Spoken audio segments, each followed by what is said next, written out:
ভিডিওটা যখন ক্লিক করে ফেলেছো একদম কিন্তু এড়িয়ে না, দারুণ সুন্দর মজাদার একটা ভিডিও, যেটা আমাদের শ্রীরামপুরের দুর্গাপুজোর কার্নিভালের ভিডিও। দুর্গাপুজো চলে গেছে তো কি হয়েছে, আমেজটাকে তো বজায় রাখতে হবে, এই করতে করতে দেখবে আবার দুর্গাপুজো চলে আসবে। তো দেখো এই হচ্ছে কার্নিভালের প্রথম দৃশ্যটা আমি দেখাচ্ছি। আমি প্রায় একটু দেরি হয়ে গেছিল যেতে, তো তখন দু একটা কার্নিভাল হয়ে গেছিল। এখানে দেখো সেই আগেকার দিনে সুন্দর এই কারগুলো, কি সুন্দর না, এই সমস্ত কারে কিন্তু গান গাইতে গাইতে মজা করে ভিডিও বানাতে দারুণ লাগবে বলো, যদি এরকম ভাড়া পাওয়া যেত। আর এই দেখো এই হচ্ছে আমাদের শ্রীরামপুরের সবচেয়ে বিখ্যাত দুর্গা হয়েছিল এবার, এই দুর্গাটা প্রচুর জনপ্রিয় হয়েছিল এবার। এটা কিন্তু দুর্গার থিম ছিল রথের টানে দুর্গা আসে, মানে মা দুর্গার সাথে জগন্নাথ দেবের মিশ্রণ করে এবং তার সাথে কৃষ্ণের এক সম্মিলনে তৈরি হয়েছিল মা দুর্গার প্রতিমা, যেখানে দশভুজা মা বাঁশি বাজাতে ব্যস্ত। তো এরপর দেখো এই কার্নিভালটা যখন দেখতে পেলাম মনটা খুব ভরে গেল। এরপর দ্বিতীয় কার্নিভালে চলে যাই। সবাই কিন্তু প্রত্যেকটা কার্নিভালে নিজস্ব নিজস্ব ড্রেস পরে আসছিল, এত সুন্দর ব্যান্ড পার্টির আওয়াজে ছোটবেলার কথা মনে পড়ে যাচ্ছিল।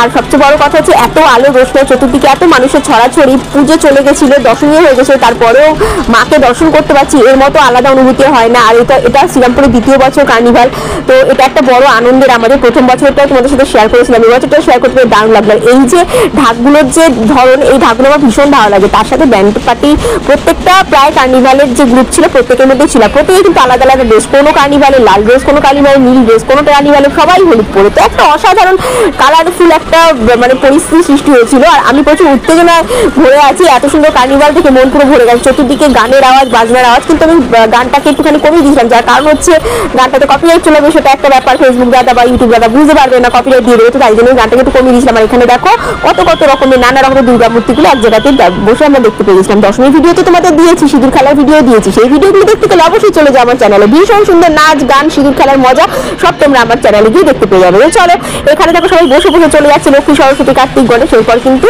আবার একটা কার্নিভালের সমিতি চলে এলো। দেখো কত সুন্দর সেজেছে, সবাই মা দুর্গা সেজেছে, মা কালী সেজেছে, বিভিন্ন রূপে মায়ের 10 রূপ সেজেছে। তারপর আমি বলিনি, এটা কিন্তু শ্রীরামপুরের জিটি রোডের ধার ধরে কিন্তু হচ্ছিল, উত্তরপাড়া থেকে পুরো শ্রীরামপুর পর্যন্ত এই কার্নিভালটা চলছিল এবং সমস্ত জায়গায় এখানকার ঠাকুরগুলো কিন্তু এখানে নাম দিয়েছিল এবং অনেক অনেক প্রতিমা, প্রায় 75খানা প্রতিমা মানে সমিতি আর কি ক্লাব এখানে অংশগ্রহণ করেছিল। তো সবটা আমরা শেয়ার করতে পারিনি, সবটা আমরা ছিলামও না, প্লাস এত শেয়ার করলে প্রচুর দেরি হয়ে যেত, তো কিছু কিছু অংশ তোমাদের সাথে তুলে ধরলাম। দেখো এখানে কত ভাইয়েরা দাদারা সব নাচানাচিও করছে, মানে ডিজে বাজিয়ে নাচ হচ্ছিল, যে যেরকম পেরেছে সুন্দরভাবে সাজিয়েছে লাইটিং এর মাধ্যমে। দেখো এখানে কি সুন্দর লাল পাড় সাদা শাড়িতে মেয়েদের সত্যি একটা আলাদা সৌন্দর্য ফুটে ওঠে।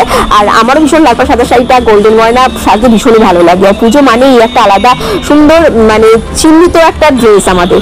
তো যাই হোক দেখো কি সুন্দর চামড় দিয়ে দিয়ে নাচ, তারপরে আবার ব্যান্ড পার্টি তো ছড়াছড়ি, এদিকে বাজছে মানে পুরো কানের দুদিক দিয়ে দুরকম আওয়াজ, মানে আমি নিজে কনফিউজ হচ্ছিলাম, সবাই কনফিউজ হচ্ছে, তার সাথে মানুষের হই হুল্লোড়, একজন একটা করে দুর্গা প্রতিমা আসছে, সবাই মিলে কি জোরে জোরে চিৎকার করে উঠছে, একটা বেশ আনন্দের পরিবেশ। জয় মা দুর্গা আসছে, বছর আবার হবে, সত্যি মা তুমি সবাইকে ভালো রেখো, এইভাবে যেন প্রতিটা বছর আমরা সবাই মিলে একসাথে বন্ধু বান্ধব আত্মীয় পরিজন নিয়ে আনন্দ করতে পারি এবং তোমাকে সঙ্গে নিয়ে চলতে পারি এইভাবে। মা তুমি বিদায় নিয়েছো ঠিকই, কিন্তু আমাদের মনের মধ্যে এভাবেই থেকে সমস্ত বাঙালিকে একত্রিত করে রেখোই তোমার কাছে কামনা করি। না দেখো কি সুন্দর কিন্তু আবারও একদম ভারতনাট্যম সাজে এই সমিতি কিন্তু সাজিয়েছে সমস্ত নারীদের, তো একটা সত্যি সুন্দর মুহূর্ত যেটা আমাদের শ্রীরামপুরে 2 বছর ধরে আমরা পাচ্ছি, খুব ভালো লাগছে। ওই হুল্লোড় করতে কার না ভালো লাগে বলো, আমার তো ভীষণ ভালো লাগে, জানি না কে কি বলবে, কিন্তু আমি বয়সেই বড় হচ্ছে কিন্তু মনটা এখনো ছোট হয়ে গেছে এবং তোমাদের ভালোবাসা এরকমই ছোট হয়ে থাকছে। তো তার ছেড়ে দাও সব কথা। এই দেখো আবার একটি মা দুর্গা, এখানে একটু প্রবলেম হয়ে গেছিল, মানে লয়টা ঠিকঠাক ভাবে কিভাবে সেট করে যাই না, অর্ধেকটা নিচের অংশ মায়ের দেখা যাচ্ছিল, যেখান থেকে অসুরকে দেখা যাচ্ছিল, ওপরের অংশতে মা 3 রূপে বিরাজমান। সমস্ত করতে করতে কখন যে 15টা বেজে গেল জানাই গেল না, মোটামুটি 5:30 থেকে শুরু হয়েছিল। এরপর লোকের ভিড়টা যেমন তেমনি ঠেলা পড়ছে পেছন থেকে, সবাই বাড়ি যাওয়ার জন্য হুড়মুড় করছে। তো দাঁড়াও যে এর মাঝে একটা টুইস্ট আছে, আমরা কিন্তু এগিয়ে চলেছি জনসমুদ্রের মধ্যে থেকে, দুদিক শুধু মানুষের ধাক্কা ধাক্কা ধাক্কা, যখন খেতে খেতে আমরা ফাঁকা জায়গায় এসে পৌঁছি তখন দেখছি কার্নিভাল তখনও শেষ হয়নি, লাস্টে আরেকটা মা দুর্গা রয়েছে, তো সেই মা দুর্গারও তোমাদের দর্শন করালাম। তো এই মা দুর্গা সবচেয়ে বড় ছিল, কিন্তু আমরা এটাই মিস করে যাচ্ছিলাম। তো ভালো লাগলো, তো আজ তবে আসি, আবার দেখা হবে, কেমন, টাটা।